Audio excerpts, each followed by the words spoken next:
नमस्कार.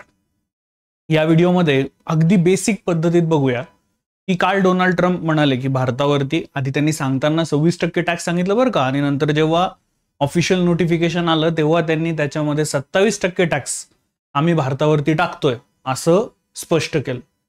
मग हा जो लावलेला टॅरिफ आहे तो टॅरिफ म्हणजे काय, त्या टॅरिफची डेफिनेशन, मग तू माझ्यावरती टॅक्स लावतो का, मग मी तुझ्यावरती टॅक्स लावतो, या टॅक्सला एक अर्थशास्त्रातल्या भाषेतलं नाव आहे, ते आज समजून घेऊया. या पुढे जात भारतावरती काय इम्पॅक्ट होणार आहे, ॲग्रिकल्चरल प्रोडक्ट्स सोनं स्वस्त होईल का, दुधाच्या भावांचं काय होईल, मोठ्या प्रमाणात तांदूळ आपण अमेरिकेला पाठवतो त्याचं काय होईल, यापासून त्या अमेरिकेच्या अर्थव्यवस्थेवरती याचा काय परिणाम होईल, डिटेल जाणून घेणार आहोत. नमस्कार, माझं नाव आहे सौरभ सोनवणे. तुम्हा सगळ्यांचं PW वरती स्वागत. मित्रांनो, आता सगळ्यात पहिल्यांदा 3 एप्रिल 2025 अमेरिकेमध्ये लिबरेशन डे सेलिब्रेट होत असतो. त्यात ना भाषण करताना परस्पर शुल्क याची घोषणा डोनाल्ड ट्रम्प यांनी केली. हा फोटो तुम्हाला त्याच्या मागचा दिसत असणार आहे. हे सगळे शुल्क आता 9 एप्रिल पासून लागू होतील असं आलेल्या नोटिफिकेशन मध्ये क्लिअर केलं गेलेलं आहे. तर आता आधी आपण समजून घेऊया की अमेरिकन अर्थव्यवस्थेची परिस्थिती काय. 2023 मध्ये हे डोनाल्ड ट्रम्प यांच्या कालच्या भाषणातली वाक्य आहेत सगळीच्या सगळी. 2023 मध्ये $1.1 ट्रिलियन इतकी व्यापारी तूट, ट्रेड डेफिसिट हा अमेरिकेनं अनुभवलेला आहे, जो जगातला सर्वात मोठा आहे.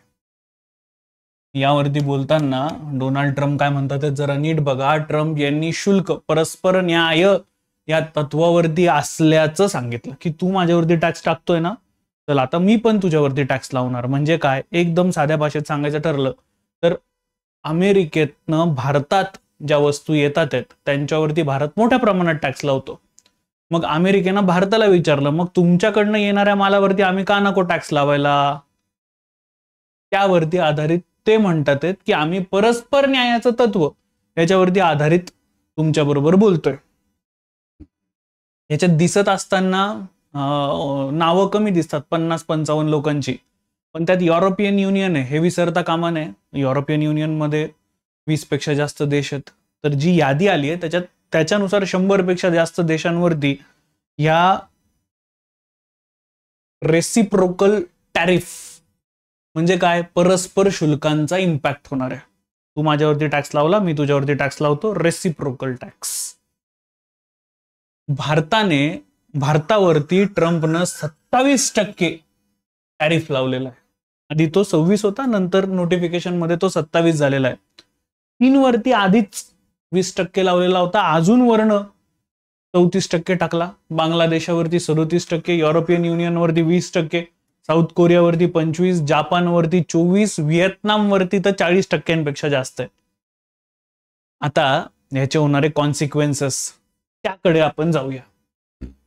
मित्रांनो, हे सगळं समजून घेण्याच्या आधी टॅरिफ म्हणजे काय आधी समजून घेऊया. अगदी बेसिक पासून ते त्याच्या एंड पर्यंत जाऊया. टॅरिफ म्हणजे काय, तर टॅरिफ देशात येणाऱ्या मालावरती भरावयाचा कर, जकात कर, प्रशुल्क.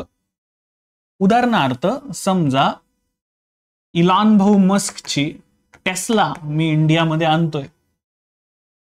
जर टेस्लाची किंमत ही 10 लाख रुपये आहे, त्यावरती भारत सरकार टेस्लाला सांगतंय की तू आमच्याकडे येतोय ना, चल 70% टॅक्स भर. होणार काय, 10 लाखाची टेस्ला भारतात येताना होणार आहे 17 लाखाला. हा जो 70% जो आपण टॅक्स लावलेला आहे त्याला म्हटलं गेलेलं आहे टॅरिफ. त्याला म्हटलं गेलेलं आहे काय, टॅरिफ. ह्याच्यानं होणार काय, भारतामधल्या महिंद्रा, टाटा यांच्या उद्योगांना संरक्षण मिळणार आहे, पहिली गोष्ट. दुसरं, सेम धर्तीवरती भारतावर ह्याचा इम्पॅक्ट काय पडतो तर लक्षात घ्या. आपण तांदूळ एक्सपोर्ट केला अमेरिकेला. तांदूळ एक्सपोर्ट केल्यानंतर त्या माध्यमातून भारतीय अर्थव्यवस्थेला मिळतोय $1. 1. 2. आपला वाढतोय एक्सपोर्ट. 3. डॉलरची किंमत ही आंतरराष्ट्रीय व्यवहारांसाठी खूप महत्वाची आहे. तुमच्याकडे डॉलर असणं हे सुद्धा आंतरराष्ट्रीय व्यवहारांसाठी खूप जास्त महत्वाचं आहे. मग असा डॉलर तुमच्या हातात असणं तुमची पॉवर वाढवतो. भारतीय अर्थव्यवस्था आणि अमेरिकन अर्थव्यवस्थेमध्ये अमेरिका तोट्यात होती, भारत मात्र सबळ परिस्थितीमध्ये होता, डॉलर कमवत होता. टॅरिफ या शब्दाचा अर्थ आय होप तुम्हाला कळालेला असेल. तो कळालेला असेल खाली सर टॅरिफ कळालं असं मला सांगायला विसरू नका. बघा खूप क्रिएटिव्ह व्हिडिओ आणि खूप चांगलं कॉन्टेंट देण्याचा इथे प्रयत्न आहे. तर त्यामुळे जर तुम्हाला कळत असेल खाली आम्हाला कमेंट बॉक्समध्ये नक्की कळवा. तुम्ही जे कळवता तेच आमच्यासाठी सगळ्यात महत्वाची गोष्ट असेल. आय होप तुम्ही आपला व्हिडिओ लाईक करून झालेला असेल. जाऊया पुढे. नेक्स्ट, हे ट्रम्पचं वाक्य बघा, मी इतर देशांवरती कर आणि शुल्क लावून माझ्या देशातील लोकांना श्रीमंत बनवेल, असं ट्रम्पनं आधी वाक्य वापरलेलं होतं. परस्पर शुल्क, रेसिप्रोकल टॅक्स. जर एखादा देश अमेरिकेवर किंवा दुसऱ्या देशांवर त्यांच्या वस्तूंवरती जास्त आयात शुल्क, इम्पोर्ट ड्युटी लावत असेल तर अमेरिका देखील त्या देशांवरती तितकंच, जवळपास तितकं शुल्क लावेल. जशास तसं ही रणनीती. मी तुझ्याकडं, अमेरिका म्हणतीये एक्स देशाला, मी तुझ्याकडे एक वस्तू विकली, तू माझ्यावरती 10% टॅक्स लावला ना, चल आता मी पण तुझ्यावरती 10% टॅक्स लावतो. जागतिकीकरणाचा दूत असलेला अमेरिका असा का वागतोय हे जगाला पडलेला प्रश्न आहे बरं का. 1991ला जेव्हा आपल्यावरती पण संकट आलेली होती तेव्हा आपल्याला IMF आणि वर्ल्ड बँककडे जाण्याची वेळ आलेली होती. तेव्हा ते म्हणालेले होते नाही तुम्ही जागतिकीकरणाकडे पाऊल टाका. जागतिकीकरणाकडे वळणारा अमेरिका असे पावलं का उचलतोय, यावरती डोनाल्ड ट्रम्प यांचं येणं हेच सगळ्यात महत्वाचं उत्तर आहे. टॅरिफ लावल्यास माल महाग होतो. मग आता जर वस्तू आयात केली तर वस्तू महाग होणार. हे आता अमेरिकन अर्थव्यवस्थेवरती होणारे इम्पॅक्ट वर करे. त्या सोबत फायदा काय होणार आहे, स्वदेशी कंपन्यांना मात्र याचा फायदा होईल. अमेरिकेमधल्या ज्या कंपन्या आहेत त्यांना याचा फायदा होईल. कारण अमेरिकेमध्ये जर आता एखादा व्यक्ती तांदूळ प्रोड्यूस करत असेल तर त्याचा तांदूळ स्वस्त होईल. भारतीय तांदूळ कोणी विकत घेणार नाही. भारताने मध पाठवलं तर भारताचं मध महाग होईल. भारतानं तांदूळ पाठवला, भारताचा तांदूळ महाग होईल. परिणामी इंडियन इकॉनॉमीला ते हॅम्पर होणार आहे. ओके, नेक्स्ट, अमेरिका टॅरिफचा वापर इतर देशांवरती दबाव तंत्र म्हणून करतं. तुम्हाला मला जगण्यासाठी देश स्टेबल असणं गरजेचं आहे. देश स्टेबल असण्यासाठी खूप सारे पॅरामीटर्स आहेत. त्यातलं एक पॅरामीटर म्हणजे तुमच्याकडे FX, फॉरेन एक्सचेंजचा असलेला साठा. 91ला सर्वात मेजर प्रॉब्लेम तोच होता की 15 दिवस चालेल इतकाच फॉरेन एक्सचेंजचा साठा भारताच्या खिशात उरलेला होता. तुमच्याकडे साठा फॉरेन एक्सचेंजचा जितका जास्त असेल तुम्ही तितके स्ट्रॉंग असतात. आता हा टॅरिफ लावल्यामुळे आपल्याला डॉलर कमवणं इझी राहणार नाहीये. ओके, पुढे जाऊयात. नेक्स्ट, 2 एप्रिल पर्यंत, नीट लक्ष द्या, 2 एप्रिल पर्यंत, परवापर्यंत अमेरिका भारतावर सरासरी 3.3% टॅक्स लावत होतं. आता हा 3.3% टॅक्स हा 27% जाईल. मात्र भारत अमेरिकेवरती सरासरी 17% टॅक्स लावत होता. अमेरिकेतून येणाऱ्या आलिशान गाड्यांवरती भारत जवळपास 70 ते 100% टॅरिफ लावत होता. LPG म्हणजे लिबरलायझेशन, प्रायव्हेटायझेशन, ग्लोबलायझेशनच्या आधी हा टॅक्स म्हणजे जो भारत अमेरिकेवरती लावायचा ना तो जवळपास 120%पेक्षा जास्त होता. परिस्थिती बघा किती वेगळी होती. उदारीकरणानंतर आपण हे टॅक्सेस हळूहळू कमी करत गेलो. तुम्हाला माहितीये का, हे सगळं होणार त्याच्या आधी पंतप्रधान नरेंद्र मोदीजी हे अमेरिकेला गेलेले होते. काल जेव्हा डोनाल्ड ट्रम्प बोलत होते तेव्हा बोलत असताना ही इज माय फ्रेंड ते बोलले सुद्धा, अँड व्हेरी टफ. त्यांच्यावरती कर लादणं माझ्यासाठी टफ आहे. त्यांचे पंतप्रधान माझे मित्र आहेत पण मला टॅक्स तर त्यांच्यावरती लावावाच लागेल. हे बोलत असताना लक्षात घ्या, मोदी जेव्हा तिकडे गेलेले होते त्यानंतर जेव्हा मोदीजी भारतात आले त्यानंतर मोदीजींनी बऱ्याचशा गोष्टींवरचे टॅक्सेस कमी केले. त्यातलं एक उदाहरण समजून घेऊया. भारतानं सुरुवातीला आयात केलेल्या कारवर 70 ते 100% आयात शुल्क लादले होते. टेस्लाचाही समावेश होता. आता हे रिसेंट आहे. त्यानंतर उत्पादकांनी स्थानिक उत्पादनात गुंतवणूक केल्यास, म्हणजे समजा आता न्यूज आहे की टेस्ला पुण्याच्या आजूबाजूला जमीन शोधतीये, ही जमीन मिळाली तर आम्ही प्रोडक्शनला सुरुवात करू. जर टेस्लाने उत्पादकांना गुंतवणूक केली तर $35,000 पेक्षा जास्त किमतीच्या इलेक्ट्रॉनिक वाहनांवर ईव्ही वरती आयात शुल्क ते 15% कमी केलेलं आहे. ठीक आहे, तो ही रिसेंट न्यूज आहे, हे आपण आपल्या बाजूने केलेलं आहे त्यांच्यासाठी. तर ह्यात मी टेस्लाचं उदाहरण परत परत का घेतोय, इलॉन मस्कने या ट्रम्पच्या निवडून येण्यासाठी खूप महत्वाची भूमिका बजावलेली आहे. त्याच्यासाठी पूर्ण फायनान्स हा इलॉन मस्क कडनं गेलेला होता. भारतात असं केल्यास ते म्हणजे काय आणि कोणत्या पद्धतीत जाऊ शकतंय तुम्ही विचार करा. तिकडे मात्र या गोष्टी सरळ आणि साध्या मानल्या जात असतात. नेक्स्ट, आता अमेरिकन सरकारनं टॅरिफ वाढवला, याचा परिणाम काय होईल, भारताला जवळजवळ 700 कोटींचं नुकसान होणार आहे, असं एका अहवालामध्ये सांगितलं गेलेलं आहे. सोनं चांदी आपण अमेरिकेत निर्यात करतो, कर वाढल्यानं ते महागणार, परिणामी ते कमी विकले जाणार, याचा फायदा भारताला होईल. भारतामध्ये कदाचित ते स्वस्त होण्याचा अंदाज वर्तवला गेलेला आहे. एका न्यूज वाहिनीने सांगितलं की ते कदाचित आता स्वस्त होतील, कारण अमेरिकेमध्ये त्यांना गिराईकच नाही आहेत. मग काय, ते भारतामधले गिराईक सापडवतील. आपल्याकडे पुरवठा जास्त झाला, पुरवठ्याचा परिणाम आणि मागणी कमी, परिणामी आपल्याकडे ते स्वस्त होण्याचे चान्सेस आहेत. नेक्स्ट, भारतातून अमेरिकेत सर्वात जास्त औषधं निर्यात होतात. अमेरिकेने त्यावरती नवीन बिलामध्ये टॅक्स लावलेला नाही, त्यामुळं जो औषध उद्योग आहे त्यांनी सुटकेचा निश्वास सोडलेला आहे की ठीक आहे, हम तो बच गए भाई.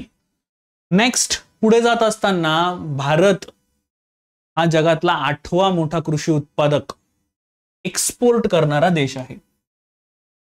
कृषीवर भारत अमेरिकेवर 35% टॅक्स लावतो, तर अमेरिका भारतावरती 5% टॅक्स लावते. म्हणजे समजा, छान छान छोटंसं उदाहरण घेऊया. भारतातनं अमेरिकेमध्ये जर 100 रुपयाचा तांदूळ एक्सपोर्ट होत असेल, तर असा तांदूळ अमेरिकन लोकांना अमेरिकेमध्ये 105 रुपयाला मिळतो. पण त्याच विरुद्ध आपण छोटंसं उदाहरण घेऊया की अमेरिकेने भारताला अक्रोड पाठवले, 100 रुपयाचे अक्रोड आहेत. ते अक्रोड भारतामध्ये मात्र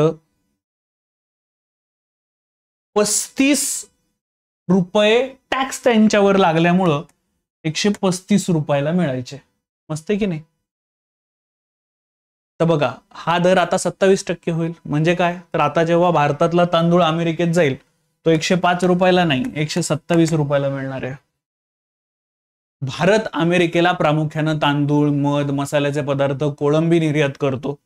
सी फूडचं प्रमाण खूप मोठं आहे, त्यामुळं या क्षेत्रात काम करणारे आणि उद्योग जे आहेत त्यांच्यावरती मोठा इम्पॅक्ट पडेल असं म्हणणं आहे. अमेरिकेतून भारतात डाळी, सफरचंद, बदाम, पिस्ता, अक्रोड आयात होतात. अमेरिकेने व्हिएतनामवरती जवळपास 46% टॅक्स लावलेला आहे. आता असं म्हटलं जातं की ज्या ज्या देशांवरती जास्त टॅक्स लावलेले आहेत, भारतावरती लावलेला टॅक्स 27% बेरेबल आहे. असं म्हटलं गेलं की ह्या कंपन्या आता भारतात येतील, भारतात त्यांचे कंपन्या उभ्या करतील, भारतातनं माल एक्सपोर्ट करतील. लक्षात घ्या, ऍपल इंडियामध्ये आलं तर त्याचं नाव ऍपल इंडिया आहे. ओके, ते व्हिएतनाममधनं जर कंपन्या भारतात आल्या आणि भारतातनं एक्सपोर्ट करत असतील तर ते टॅक्स वाचवण्यासाठी बरेच बेनिफिट्स घेण्याचा प्रयत्न करतील. त्यामुळे भारतामध्ये येत्या काळामध्ये बघा, आपण ऑपॉर्च्युनिटीज पण शोधल्या पाहिजे. हे चुकीचं होतंय का, त्यामध्ये ऑपॉर्च्युनिटीज पण आहेत ना. ज्या देशांवरती जास्त टॅक्स लावला ते विचार करतील ज्यांच्याकडे कमी टॅक्स आहे त्यांच्याकडे जाऊ कंपन्या उडू आणि अमेरिकेमध्ये माल एक्सपोर्ट करून डॉलर कमवू. नेक्स्ट, असं केल्याचे दुष्परिणाम अमेरिकन अर्थव्यवस्थेवर. पहिली गोष्ट म्हणजे महागाई वाढेल. लक्षात घ्या, जर भारतीय लोक मोठ्या प्रमाणामध्ये अमेरिकेत राहतात, मी नेहमी उदाहरण देतो की सिलिकॉन व्हॅलीमध्ये मराठी पाट्या आहेत, कुलकर्णी, जोशी, मराठे, पाटील, पाट्या आहेत आपल्या लोकांच्या तिथे. आपली लोक घरं घेऊन राहतात तिथे. ती लोक इंडियन गोष्टी काय करतात, इम्पोर्ट करतात. ऑफकोर्स त्या लोकांना गोष्टी महागात भेटल्या तर महागाई अमेरिकेची पण वाढणार आहे. 1, 2 लोकांची खरेदी शक्ती घटेल, हे कॉमन आहे, ऑब्वियस आहे. माल विक्री न झाल्यास देशाला टॅक्सच्या माध्यमातून येणारा निधी कमी होईल. माल विक्रीत झालेला नाहीये तर टॅक्स अमेरिकन सरकारचा जमा होईल का, नाही होणार. लास्ट, देशाची आर्थिक प्रगती यामुळं खुंटणार आहे. आता ह्याच्यामुळं होणार आहे काय, तर त्या युद्धाचं नाव आहे ट्रेड वॉर.